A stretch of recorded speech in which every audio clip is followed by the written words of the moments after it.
ఓం శ్రీ గురుభ్యో నమ. ఓం శ్రీమాత్రే నమ.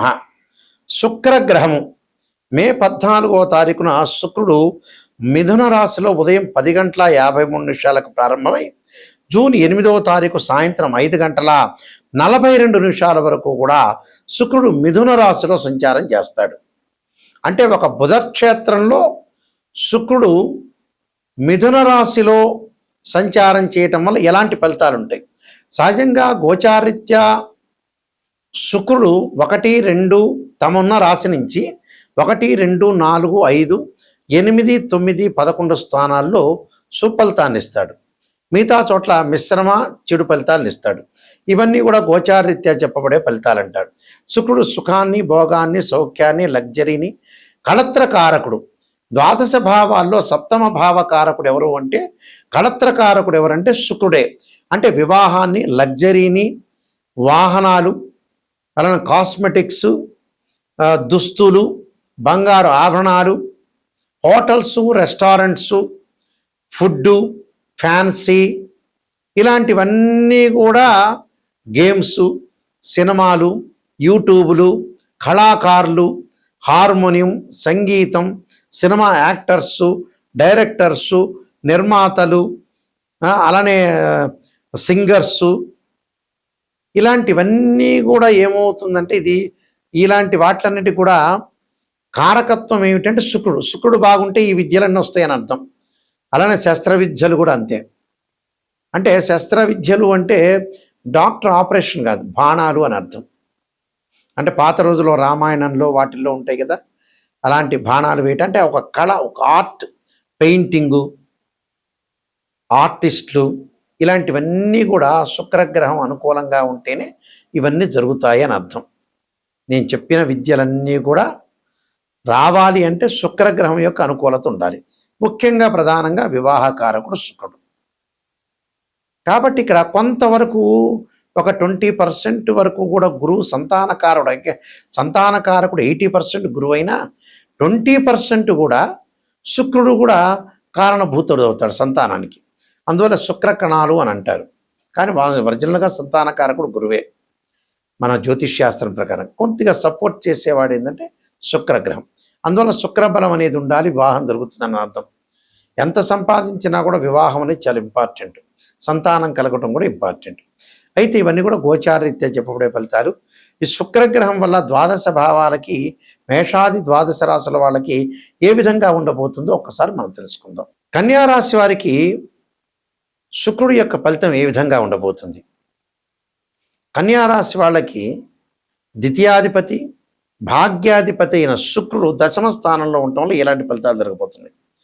దశమ స్థానంలో ఉండటం వల్ల ప్రతి విషయంలో కూడా అనుమానము, అపార్థాలు, అనర్థాలు, బలహీనత, అలానే భార్య మూలకంగా కానీ, స్త్రీ మూలకంగా కానీ సౌఖ్యాలు, సుఖాలు, వృత్తి ఉద్యోగాల్లో కూడా కొద్దిగా అవమానాలు జరగటం ఒకటి ఉంటుంది. అలానే ప్రతి విషయంలో కూడా పై అధికారుల ద్వారా కొన్ని ఇబ్బందులు కలగటం ఒకటి, ఆర్థిక సమస్యలు వెంటాడే అవకాశం ఉండటం, భాగస్వామ్యాల వల్ల కూడా ఇబ్బందులు, భార్యాభర్తల మధ్యలో గొడవలు, శుభ కార్యక్రమాలు వాయిదా పడటం, ప్రయాణాల్లో ఒడిదుడుకులు కలిగే అవకాశాలు ఎక్కువ ఉంటాయి. కాబట్టి ఇలాంటివన్నీ కూడా వాళ్ళకి జరుగుతాయి. కాబట్టి మరి విద్యార్థులకు వచ్చేటప్పుడు కొంత అధిక మేలు జరుగుతుంది, కానీ వివాహ సంబంధాలు వాయిదా పడే అవకాశాలు ఎక్కువ ఉంటాయి. ఇవన్నీ వాయిదా పడకూడదు, చక్కగా జరగాలంటే శుక్రుడు యొక్క అధిదేవత ప్రత్యదేవతల ఇంద్రాణిని, అంటే ఇంద్రాణి స్తోత్ర పఠనం చేయటం, ఇంద్రుడి యొక్క ఆరాధన. ఇంద్రాణిని శుక్రవారం రోజున, ఇంద్రుణ్ణి శుక్రహోరలో ఆరాధన చేయొచ్చు. ఇంద్రుణ్ణి శుక్రవారం రోజున.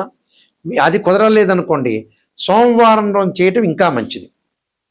సోమవారం రోజున ఇంద్రుడి యొక్క ఆరాధన ప్రాతకాలం కానీ, ప్రదోషకాల సమయంలో కానీ ఇంద్రుడిని పూజ చేయాలి. అలానే శుక్రవారం రోజున కమలాదేవి యొక్క స్తోత్ర పారాయణం చేయటం ప్రాతకాలం రోజున. ఆ రోజున శుక్రుడికి సంబంధించిన బొబ్బర్లు, అంటే రాజమాష ధాన్యం అంటారు, అలా బొబ్బర్లు దానం చేయటం, శుక్రుడికి అభిషేకం చేయటం. అంటే మన దేవాలయంలోకి వెళ్ళిన తర్వాత మన వివాహపరంగా ఆటంకాలు జరుగుతున్నాయా, ఫైనాన్షియల్ పరంగా డెవలప్మెంట్ జరగట్లేదా, ఆర్థిక పరంగా ఖర్చులు పెరుగుతున్నాయా, ఆరోగ్యపరంగా కానీ భార్యాభర్తల మధ్యలో సమస్యలు వస్తున్నాయా, వీళ్ళందరూ కూడా శుక్రుడికి అభిషేకం చేయాలి. ఎలాగా? పంచామృతంతో, పండ్ల రసంతో, అలానే మామిడి పండ్ల రసంతో శుక్రుడికి అభిషేకం చేయాలి గంగాజలంతో. అప్పుడు ఆ శుక్రుడి యొక్క దోషం పోతుంది. వీలైతే భృగుపాశుపతాస్త్ర రుద్రాభిషేకం కూడా చాలా మంచిది. శుక్ర జపం కానీ, భృగుపాశుపతాస్త్ర రుద్రాభిషేకం, భృగుపాశుపతాస్త్ర హోమం చేయటం వల్ల వాళ్ళకి సర్వదోషాలన్నీ కూడా తొలగిపోతాయి. శుక్రగ్రహం యొక్క అనుకూలంగా ఉంటే కొన్ని సుఫలితాలు జరుగుతూ ఉంటాయి. ఈ శుక్రగ్రహము గోచారరీత్యా అనుకూలంగా లేకపోతే వివాహ సంబంధించిన విషయాలు ఆలస్యం కావటం, బంగారు ఆభరణాలు కొనుగోలు చేయలేకపోవటం, సుఖంగా లేకపోవటం, లగ్జరీగా అనుభవించలేకపోవటం, వివిధ కళల్లో నైపుణ్యం అనేది తగ్గిపోవటం, డెవలప్మెంట్ అనేది కాలేకపోవటం శుక్రగ్రహం వల్ల జరుగుతుంటుంది. అందువల్ల మనకి శుక్రమహర దశ అంటారు. అంటే శుక్రమహర దశ ఏ విధంగా ఉండబోతుంది, శుక్రమహర దశలో మనకు ఎలా ఉండబోతుంది, శుక్రమహర దశలో ఎలాంటి రిజల్ట్స్ వస్తాయని మనం జన్మజాతకాన్ని బట్టి చూస్తుంటాం. ఇది గోచారరీత్యా చెప్పబడే ఫలితాలు మాత్రమే. జన్మజాతకానికి గోచారానికి చాలా లాట్ ఆఫ్ డిఫరెన్స్ అనేది ఉంటుంది. గోచారం 20% సపోర్ట్ చేస్తుంది, బర్త్ చార్ట్ అనేది 80% ఉంటుంది. అయితే మనం జన్మజాతకాన్ని చూసుకునేటట్టయితే 6, 8, 12 స్థానాల్లో శుక్రదోషం ఉండకూడదు. జన్మజాతకం నేను ఇప్పుడు చెప్పేది, గోచారం కాదు. జన్మజాతకంలో 6, 8, 12 స్థానాల్లో శుక్రదోషం ఉండకూడదు. శుక్రుడు రాహుతో కానీ, కేతువుతో కానీ, కుజుడితో కానీ, శనితో కానీ కంజంక్షన్ కాకూడదు. శుక్రుడు మృగశిర, చిత్త, ధనిష్ట నక్షత్రంలో ఉండకూడదు. ఆరుద్ర, స్వాతి, శతభిష నక్షత్రంలో ఉండకూడదు. అశ్విని, మఖ, మూల నక్షత్రంలో ఉండకూడదు. అలానే పుష్యమి, అనురాధ, ఉత్తరాభాద్ర నక్షత్రంలో కూడా ఉండకూడదు. శుక్రుడు రాహుతోటి, కుజుడితోటి, శనితోటి, కేతువుతోటి కంజంక్షన్ కాకూడదు. రాహుకేతులు, కుజుడు, శని. అందువల్ల ఇవన్నీ కూడా జన్మజాతకాన్ని చెప్పేవి. గోచారరీత్యా వచ్చేటప్పటికల్లా వాళ్ళ రాశి దగ్గర నుంచి 1, 2, 4, 5, 8, 9, 11 స్థానాల్లో ఉంటే మంచి సుఫలితాన్ని ఇస్తాడు. ఇవన్నీ కూడా నిజాన్ని తెలుసుకోవాలి. ఎప్పుడు కూడా మనం నిజం తెలుసుకున్నామంటే చాలా అనుకూలమైన ఫలితాలు వస్తాయని అర్థం. ఎప్పుడు కూడా లైఫ్లో ఒక జాతకుడిని, ఎవరైనా సరే జాతకం చెప్పించుకునేవాళ్ళు ఒక ఆస్ట్రాలజర్ని అప్రోచ్ అయ్యేటప్పుడు ఖచ్చితంగా ఒక నెగిటివ్, పాజిటివ్ అనేది రెండూ కూడా తెలుసుకోవాలి. కేవలం పాజిటివ్నే కాదు, నెగిటివ్ తెలుసుకుంటే ఆ నెగిటివ్లోంచి మనం పాజిటివ్ ఎలా వస్తామని తెలుసుకుంటాం. కేవలం మనం పాజిటివ్ తెలుసుకున్నామంటే ఏం లాభం? ఆ పాజిటివ్ మీకే తెలుస్తుంది, మేము చెప్పక్కర్లేదు, ఆస్ట్రాలజర్ ఎవరు చెప్పక్కర్లేదు. నెగిటివ్ రేపు రాబోయే రోజుల్లో నెగిటివ్ అనేది ఎలా ఉండబోతుంది, దాన్ని ఎలా మనం ఓవర్కమ్ చేయాలి, ఎలాంటి పరిహారాలు చేయాలి, ఎలాంటి ఫుడ్ తీసుకోవాలి, ఎవరితోటి ఎలా ప్రవర్తించాలి, ఎలా ఉండాలి అనే సమగ్రంగా మనం తెలుసుకోవాలంటే డీటెయిల్గా జాతకాన్ని ఓపెన్గా చెప్పించుకోవాలి, ఓపెన్ హార్ట్గా. ఎవరైనా సరే నా దగ్గర సంప్రదించేవాళ్ళు నాయకంటి మల్లికార్జున శర్మ గారి ద్వారా బాగుపడాలి, నిజం తెలుసుకోవాలి అనే వ్యక్తులు మాత్రమే ఫోన్ చేయండి, కాలక్షేపానికి వద్దు. అలానే నేను కాలసర్పయోగ చంద్రిక, రాహుకేతులు, ఛాయాగ్రహాలు, వివాహ మార్తాండము, జాతక చంద్రిక, స్వప్నశాస్త్ర ఫలదీపిక, పుత్రగణపతి వ్రతము, సర్వదేవతా గోత్రుల పార్ట్ 1, పార్ట్ 2, బృహత్ పరిహార సింధు, అలానే పుత్రగణపతి వ్రతము, ప్రిడక్షన్ ఆఫ్ ఆస్ట్రాలజీ, నవగ్రహ దోషాలకి దశమహావిద్యల యొక్క స్తోత్ర పారణాలు, ప్రిడక్షన్ ఆఫ్ ఆస్ట్రాలజీ, ఇలాంటి నెంబర్ ఆఫ్ ఆస్ట్రాలజీ బుక్స్ రాశాను.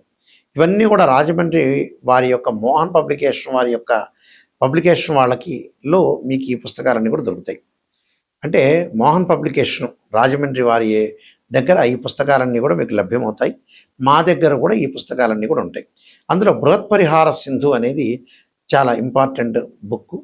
అలానే ప్రతిదీ కూడా కాలసర్పయోగ చంద్రిక చాలా ఇంపార్టెంట్ బుక్కే. అలానే నవగ్రహ దోషాలకి దశమహావిద్యల యొక్క పారాయణాలు ఇవన్నీ కూడా మా దగ్గర లభిస్తాయి. లేకపోతే మీరు రాజమండ్రి మోహన్ పబ్లికేషన్ వాళ్ళని కూడా సంప్రదించి అక్కడి నుంచి కూడా మీరు తెప్పించుకోవచ్చు. మా వెబ్సైట్ వచ్చేటప్పుడు www.nayakanti.in, అలానే www.nayakanti.com. ఆ స్క్రీన్ మీద స్క్రోలింగ్ అవుతున్న నెంబర్ నా నెంబర్కే వస్తుంది. ఏ విషయం మాట్లాడాలన్నా నా నెంబర్కి మీరు ఫోన్ చేయొచ్చు. అయితే జాతకం చెప్పించుకునే వాళ్ళు నెగిటివ్ కూడా చాలా ఇంపార్టెంట్గా తీసుకొని ముందుకు వెళ్ళాలి. మా ద్వారా బాగుపడాలంటే ఖచ్చితంగా నెగిటివ్ పాజిటివ్ రెండు ఆలోచన చేయాలి. అలానే చాలామంది కూడా మ్యాథమెటికల్ క్యాలిక్యులేషన్ వేసి చాలామంది కూడా చెయ్యరు. ఆస్ట్రాలజర్స్ మ్యాథమెటికల్ క్యాలిక్యులేషన్ వేసి డివిజనబుల్ చార్ట్స్ చూసి డిగ్రీలను కూడా అనాలిసిస్ చేసి జాతకాన్ని చెప్పడం ఇంపార్టెంట్. అంటే దీనిలో రాశిచక్రమని, భావచక్రమని, దశమాంశమని, సప్తమాంశమని, నవాంశమని ఇలా D16 చార్ట్స్ ఉంటాయి. ఆ చార్ట్స్ అన్ని కూడా అనాలిసిస్ చేసి మనం చెప్పాలంటే మ్యాథమెటికల్ క్యాలిక్యులేషన్ చాలా ఇంపార్టెంట్ ఇందులో. అలానే ద్వాదశ భావాధిపతులు అంటారు. అంటే తనుభావానికి రవ్యాధిపతి, ద్వితీయ భావానికి గురువు, తృతీయ భావానికి కుజుడని, చతుర్థ భావానికి చంద్రుడని, పంచమ భావానికి గురువు అని, ఇలాంటి ద్వాదశ భావాధిపతులు, మళ్ళీ రాస్యాధిపతులు, ఆ గడిలో ఉన్న గ్రహం అంటే మూడింటిని కూడా అనాలిసిస్ చేయాలి. దానిలో ఉచ్చ, నీచ, డిగ్రీలు, దృష్టి, యోగాలు ఇలాంటివన్నీ కూడా ఆలోచన చేయాలి. శుక్రుడు ఎక్కడున్నాడు జన్మజాతకంలో, ఎందుకు వివాహం జరగట్లేదు, ఎందుకు ఆలస్యం జరుగుతుంది వివాహం అయిపోయిన తర్వాత విడాకులు ఎందుకు జరుగుతున్నాయి అంటే జాతకాలు పొంతన చూసుకోలేకపోవటమా, లేకపోతే మొట్టమొదటి జాతకం చూపించుకోలేకపోవటమా, సరైన విధానంలో చూపించుకోలేకపోవటమా.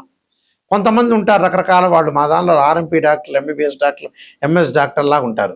చిన్న చిన్న వాళ్ళు ఏదో టూకీగా చెప్పి ఏదో మీరు కన్సల్టింగ్ ఫీజు ఇస్తున్నారని ఆ 10 నిమిషాలకు సంతృప్తి పొందే వాళ్ళు కూడా ఉంటారు. చెందిచ్చే వాళ్ళు ఉంటారు, మీరు సంతృప్తి పొందుతారు. దానివల్ల లాభం ఏమి ఉండదు. అందువల్లే ఇక్కడ విడాకులు, డివోర్స్ కావడానికి కారణం ఏంటంటే జాతకాన్ని కరెక్ట్గా అనాలిసిస్ చేయలేకపోవటం. చాలామంది కూడా వస్తారు జాతకాన్ని పర్ఫెక్ట్గా చూపించుకోకుండా మ్యాచింగ్కి డైరెక్ట్గా వస్తారు. గురువుగారు మ్యాచింగ్ బాగుంది అని, కానీ వాళ్ళ వ్యక్తిగత జాతకం, ఆ అమ్మాయి యొక్క జాతకం, ఆ అబ్బాయి జాతకం స్పెషల్గా చూపించుకోవాలి. చూపించుకున్న తర్వాత డివర్స్ జరుగుతున్నాయా, లేదా మంచిగా కాపురం చేస్తున్నారా, ఒక అమ్మాయికి భర్త ఎలాంటి వాడు, భర్త యొక్క క్యారెక్టర్ ఏంది, వాళ్ళ ఫ్యామిలీ పరంగా ఏంది, అత్తగారేంటి, ఒక అబ్బాయికి భార్య ఎలాంటిది, భార్య యొక్క చుట్టాలు ఎలాంటి వాళ్ళు, వాళ్ళ యొక్క బంధం ఎలాంటిది అనేది తెలుసుకోవాలి. ఎక్కడా కూడా డిఫరెన్స్ ఆఫ్ ఒపీనియన్స్ రాకుండా చూసుకోవాలి. ఎందుకంటే వైఫ్ అండ్ హస్బెండ్ అనేవాళ్ళు లాంగ్ రన్లో ట్రావెల్ చేయాల్సిన అవసరం ఉంటుంది. కాబట్టి చాలా జాగ్రత్తగా జాతకాన్ని చూపించుకొని ముందుకెళ్ళటమే చాలా ఇంపార్టెంట్. అంటే ప్రతి విషయంలో కూడా చాలా జాగ్రత్తగా అనుసరించి ముందుకు వెళ్తేనే మనకు మంచి జరిగే అవకాశం ఉంటుంది. మీ అందరికీ కూడా పరమేశ్వరుడు యొక్క కరుణాకటాక్షం ఉండాలని ఆశిస్తూ సర్వే జనా సుఖినో భవంతు.